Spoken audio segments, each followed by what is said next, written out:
যি ভোটাৰে হিমন্তক ভোট দিছে সেই ভোটাৰে উল্টাকে আজি ভোটাৰৰ পক্ষত থিয় দিব। সেই সমষ্টিৰ পৰা ভূমিকম্প সৃষ্টি হ'ব। বিজেপি সরকার মুর্দাবাদ, বিজেপি সরকার মুর্দাবাদ, হিমন্ত বিশ্ব মুর্দাবাদ, হিমন্ত বিশ্ব মুর্দাবাদ, বিজেপি সরকার মুর্দাবাদ, party long live, party long live. GST आरो मुवा बेसादनि बेसेन बांनायखौ लानानै भटार्स पार्टी इन्टारनेशनेल दोलोआ गोख्रों रावजों सोंखारिदों।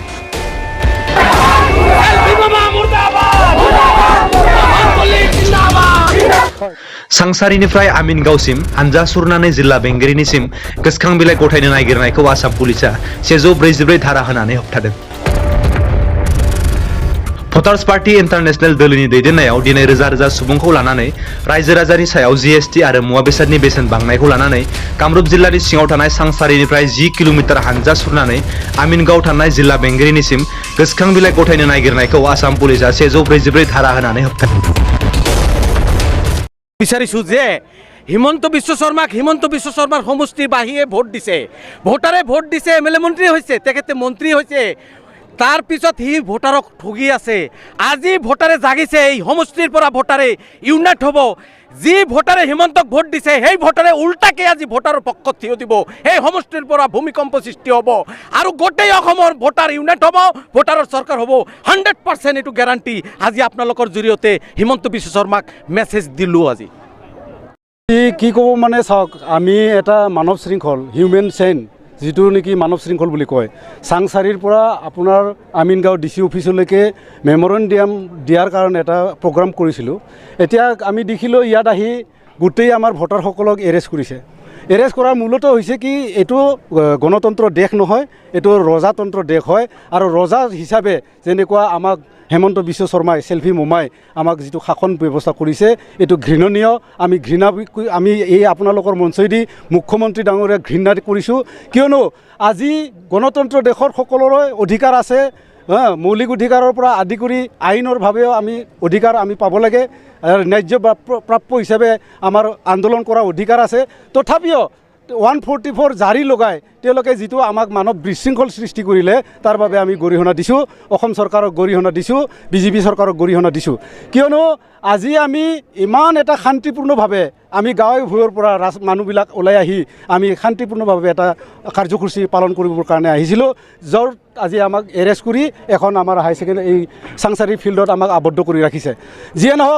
যিয়ে নহওক আজি অনাগত দিনত যদি আমাৰ সিদ্ধান্তবোৰ তেওঁলোকে মানি নলয়, এনেকুৱা এটা আমি বাধ্য হৈ যাম, ভোটাৰসকলে এনেকুৱা এটা বাধ্য হৈ যাম, ৰাস্তাত বহি যাম। আমি মৰিবলৈ কুণ্ঠবোধ নকৰোঁ, কাৰণ আমি শ্বহীদ হ'ব বিচাৰোঁ, দেশৰ কাৰণে শ্বহীদ হ'ম। আমি নেতাৰ কাৰণে শ্বহীদ নহয়। এইটো কোনো ঠিকাদাৰৰ দল নহয়, এইটো কোনো গুণ্ডাৰ দল নহয়, এইটো কোনো পুঁজিপতিৰ দল নহয়, এইটো এভৰি ভোটাৰৰ দল হয়। আৰু এই ভোটাৰ হিচাপে আমাৰ যিটো GST বৰ্তমান পাব্লিকৰ ওপৰত যেনেকুৱা মাধৱ মাৰ, আমাৰ পাব্লিকৰ ওপৰত GST লগাইছে, কিন্তু পুঁজিপতিৰ ওপৰত GST নাই, মাত্ৰ 18% GST। আজি আমেৰিকাত 60% GST লয় গভৰ্ণমেণ্টে। আপোনাৰ কি কয়, এই ইটালীত আজি 70% টেক্স লয় পুঁজিপতিৰ পৰা, কিন্তু তেওঁলোকৰ দেশ উন্নতি হৈ আছে। আৰু আমাৰ ভোটাৰসকলক পুঁজিপতিৰ দৰদী নেতাসকলে গলত চেপি আমাৰ পৰা টেক্স লৈ আছে। ইয়াৰ প্ৰতিবাদত আমি এইটো কাৰ্যসূচী লৈছিলোঁ। অনাগত দিনত আন্দোলন হ'ব। আমি নো ভোটাৰশ্বিপ নো ৰেষ্ট বুলি কোৱা হৈছে। আমাৰ যিটো অধিকাৰ, এই অধিকাৰ যেতিয়ালৈকে নাপাওঁ আমি তেতিয়ালৈকে আন্দোলন কৰিয়ে থাকিম। আমাৰ পূৰ্ব নিৰ্ধাৰিত যিটো সময় অনুসৰি আজি 1 আগষ্টত আমি মানৱ শৃংখল কাৰ্যসূচী লৈছিলোঁ। দুটা অভাৱনীয় যিটো মূল্যবৃদ্ধি আৰু এভেকশ্যনৰ ওপৰত মানৱ শৃংখল কাৰ্যসূচী লৈছিলোঁ, কিন্তু প্ৰশাসনে আমাক বিশৃংখল ঘটাই দিলে। তো ভোটাৰ্ছ পাৰ্টিৰ মানৱ শৃংখল আৰু প্ৰশাসনৰ যিটো বিশৃংখল, ইয়াত এটা শাসক আৰু ভোটাৰ্ছ পাৰ্টিৰ মাজত এটা কি চলি আছে। তো আমি চৰকাৰক দুটা ৰাস্তা দিছোঁ। এটা হৈছে নিত্য ব্যৱহাৰ্য যিটো সামগ্ৰী আছে, যে মৌলিক অধিকাৰ যিটো আছে, অন্ন বস্ত্ৰ বাসস্থান স্বাস্থ্য শিক্ষা মনোৰঞ্জনত ভেট উঠাই দিয়ক আৰু অত্যাৱশ্যকীয় মূল্যবৃদ্ধিৰ ওপৰত কৰ জাপি দি জনসাধাৰণক মাৰিব নালাগে, প্ৰথম কথা। দ্বিতীয় কথাটো হৈছে, যদি এওঁলোকে মূল্যবৃদ্ধি আঁতৰ কৰিব নোৱাৰে তেনেহ'লে মূল্যবৃদ্ধিৰ ভাত্তা দিয়ক, কাৰণ এওঁলোকো নাগৰিক হয়। এওঁলোকৰ ভাত্তা বাঢ়িব, ভাত্তা পেঞ্চন বাঢ়িব, আমাৰ টেনশ্যন বাঢ়িব। গতিকে আমাক এইখিনি দিবৰ কাৰণে কোৱা হৈছে আৰু খিলঞ্জীয়া মানুহবিলাকক উচ্ছেদ কৰি পুঁজিপতিক ভূমি গতাই দিয়াৰ কথাটোতো আমি কৰি আছোঁ, গোটেই অসমত কাৰ্যসূচী চলি আছোঁ। দ্বিতীয় কাৰ্যসূচী আছিল, গতিকে এওঁলোকক আমাক শৃংখলিত কৰিব নিদিলে, এওঁলোকে বিশৃংখল কৰিলে। 144ৰ দোহাই দি এতিয়া আপোনালোকে চাওক, ইয়াত 144 হৈছেনে? আমি ৰাস্তাত, আমি 10 কিলোমিটাৰ ৰাস্তাত 12 ফুট 13 ফুট 15 ফুট আঁতৰে যিটো শৃংখল বনাবৰ কাৰণে গৈ আছিলোঁ, এই শৃংখলটো বিশৃংখল ঘটাই দিলে। গতিকে ইয়াৰ পৰা বুজা যায় যে এইটো চেল্ফি মামা মাননীয় মুখ্যমন্ত্ৰী হিমন্ত বিশ্ব শৰ্মাৰ সমষ্টিত যে নৈৰাজ্যবাদ চলে, এইখন অসমত যে নৈৰাজ্যবাদ চলি আছে, এনেকুৱা হ'লে যে অসমখন আৰু দবিব তাৰ প্ৰমাণ পোৱা গৈছে। গতিকে শৃংখলিত ব্যৱস্থাক যদি বিশৃংখল কৰে তেনে অনাগতত কি কৰিব সেই কথাটো সকলোৱে জানে। প্ৰশাসনে কোনোবা এটা কি অখ্যাত সংগঠনৰ নাম কথা কৈছে যে 15 আগষ্ট আহি আছে সন্মুখত, আৰু এইকাৰণে নেশ্যনেল হাই ৰোডত 144 এওঁলোকৰ ভাইলেশ্যন হয় বুলি কৈছে। যে নেশ্যনেল হাই ৰোডত এখন বাছত 50জন মানুহ গৈ থাকে, তাত 144 বোলে ভাইলেশ্যন নহয়।